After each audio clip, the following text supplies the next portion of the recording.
Salut les potos, on se retrouve aujourd'hui pour la revue de l'épisode 12 de My Hero Academia. Ça vous attend, c'est parti.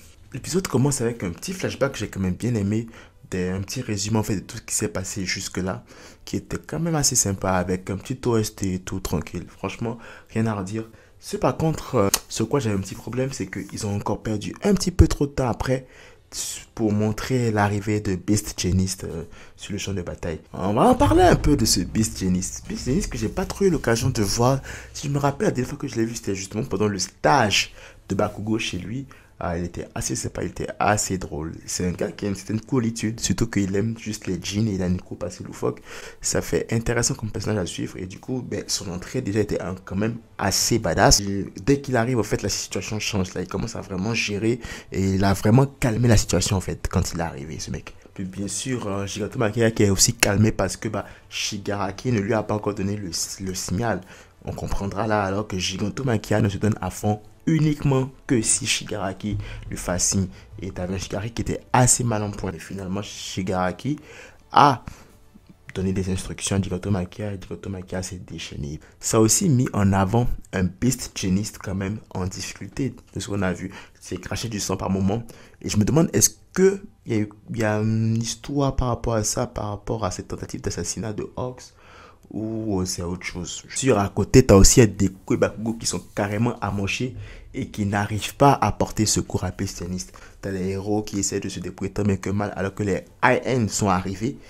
Et vraiment, ça commençait à tourner un peu au vinaigre pour les héros. Quand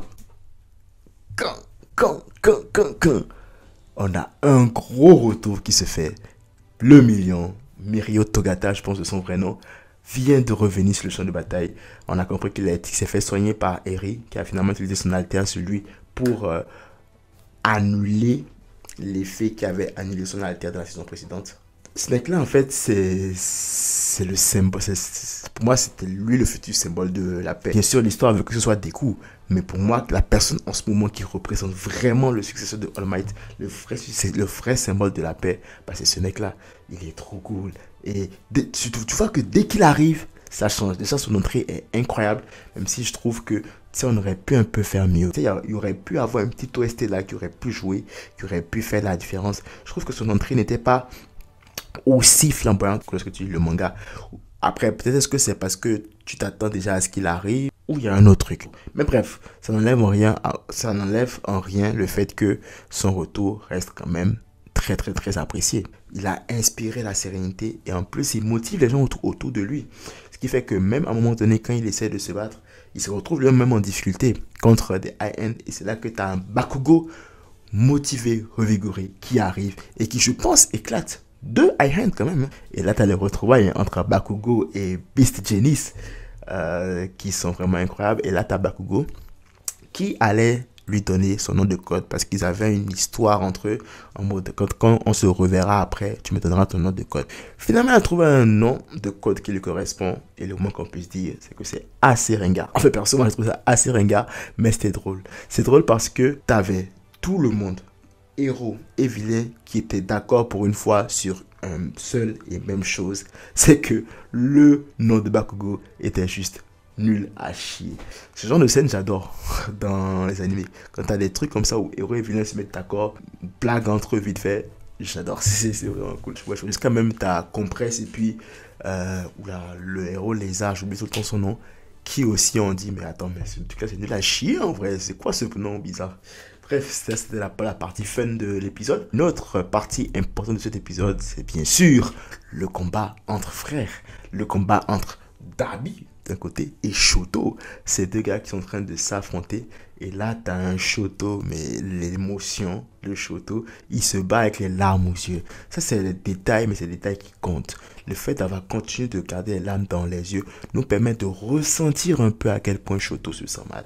Shoto est en train d'affronter un membre de sa famille. Un membre qu'il croyait mort et qui revient avec une haine profonde, non seulement pour Endeavor, mais pour tous ceux qui l'entourent. Et Shoto n'arrive pas à comprendre. Parce que Shoto aussi a ressenti une haine contre Endeavor à un moment donné. Mais il n'est pas allé jusqu'à vouloir détruire tout ce qui est autour de Endeavor. Mais là, en fait, il essaye non seulement de ramener Dabi à la raison, mais il essaie de le comprendre, mais il n'arrive pas. Jusqu'à même, il lui pose la question, mais attends, c'est toi qui as amené les vilains. mais tu sais que tu avais notre frère là, et notre frère a failli mourir de ça. Et le gars il lui dit, il s'en fout. Et Choto qui lui demande, mais attends, c'est chez lui que tu allais pleurer, non? C'est comme ton confident, c'est ton frère. Comment est-ce que tu peux ne rien ressentir? Alors j'aimerais revenir sur cette affaire-là de Dabi. Ok, d'accord, le reveal était bien et tout, ça va. Mais encore une fois, je me dis, c'est quoi le but en fait? Est-ce que on veut nous faire aimer ou on veut nous faire détester le personnage? Parce que moi, plus je regarde cette situation d'un œil vraiment logique, pas rationnel, rien du tout, mais d'un œil vraiment logique, ok, tu en veux à ton père, ok, mais tu ne dois en vouloir qu'à ton père. C'est quoi le but de vouloir te venger au point de toucher à... Ok, d'accord, je comprends ce que tu veux pour te venger, détruire tout ce à quoi il tient. Mais ce à quoi il tient, ce sont tes frères aussi. Est-ce qu'on veut nous faire comprendre que Dabi, en fait, n'a juste aucune once d'émotion et aucune autre logique dans sa tête? Et que pour lui, tous les moyens sont bons pour faire mal à Endeavor, y compris faire du mal à ses propres frères. Est-ce qu'il ne ressent pas au moins une once de sentiment envers ses frères? Quand je me pose la question, je me dis, attends, c'est quoi en fait ce truc avec ce personnage de Dabi en fait? Bref, du coup, tu as le combat qui continue de se dérouler et tu as l'émotion. Un combat chargé d'émotions et qui se déroule devant un Endeavor qui reste toujours tétanisé. Le mec, en fait, je sais qu'il se pose 50 000 questions là maintenant. Il se dit, mais attends, à chaque fois que j'essaye de m'améliorer, mon passé me rattrape. Et surtout encore, quel passé? Et ceux qui se disent, mais attends, mais où il était pendant tout ce temps? Pourquoi est-ce que je ne l'ai pas trouvé? Mais bref, t'as Midoriya qui finit aussi finalement par se relever, qui va essayer d'aider Shoto, mais bon, Dabi est plus fort que lui. Et là, il y aura quand même un échange intéressant entre Dabi et Midoriya. Et Midoriya va faire comprendre à Dabi que oui, tu peux mal parler de Endeavor et tout, blablabla. Bla bla bla.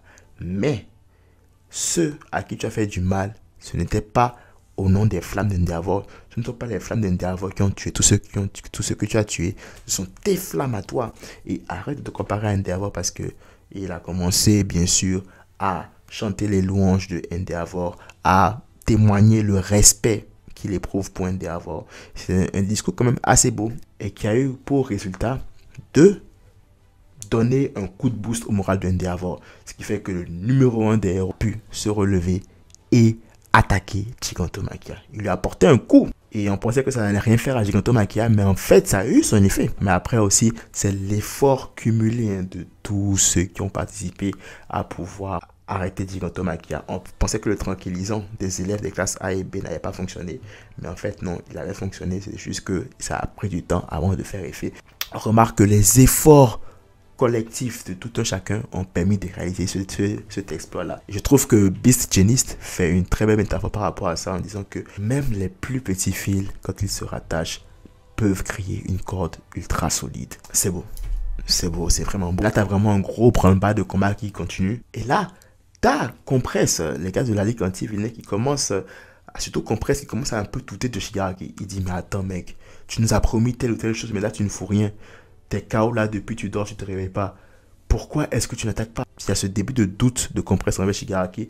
Parce que pour lui, en fait, vu qu'il partage la même volonté, il partage le même objectif, il trouve ça bizarre que Shigaraki ne se donne pas assez à fond. Il se dit, mais attends, tu nous as promis telle ou telle chose, et là, regarde ce qui se passe. Et l'épisode se termine sur un Compresse qui semble préparer quelque chose de lourd. Alors, dans la preview du prochain épisode, on voit, on sait déjà que ce sera la fin, hein. Déjà le titre même le dit, je pense. Compresse va sûrement faire un truc incroyable, je me rappelle plus trop c'est quoi, mais ça promet un épisode riche en action. Et je pense que je ne sais pas s'ils feront l'épilogue directement la semaine prochaine ou ils vont faire un autre épisode pour l'épilogue la semaine d'après. En tout cas, une chose est sûre, c'est que bon, on a hâte de voir ce que ça va donner quoi du coup. Voilà, c'est tout pour la revue de cet épisode de My Hero Academia. Et j'aimerais revenir sur un truc. Je trouve que cette saison a perdu de sa hype, a perdu de sa superbe au fil du temps. Je n'arrive pas à mettre le doigt sur c'est quoi qui a manqué à cette saison. Je ne sais pas si c'est parce que en l'ayant lu en scan, tu as ressenti une certaine émotion que tu n'as pas pu, qui n'ont pas su retranscrire, pardon, dans l'animé, ou c'est juste, je ne sais pas ce qui a manqué. Alors j'aimerais savoir, surtout ceux qui regardent l'animé seulement, qu'est-ce que vous pensez de cette saison? Est-ce que vous ressentez quelque chose de fort en regardant cette saison? Est-ce que vous kiffez votre saison? Peut-être aussi que c'est vraiment pour ceux qui regardent les scans et qui ont ressenti certaines choses quand ils lisaient le scan, qui n'ont pas pu ressentir à nouveau en regardant l'animé, qui ne trouveront pas cette saison 6 aussi superbe que ça, quoi. On s'attendait. Mais bon, en tout cas, laissez-moi savoir dans les commentaires. J'aimerais avoir votre avis dessus. Si la revue vous a plu, n'hésitez pas à liker. Ça fait toujours plaisir. Si vous n'êtes pas encore abonné, abonnez-vous. Ça fait encore plus plaisir. On se retrouve la semaine prochaine pour la revue de l'épisode 13 de My Hero Academia. D'ici là, prenez tout soin de vous et de vos proches. Que la force vous accompagne.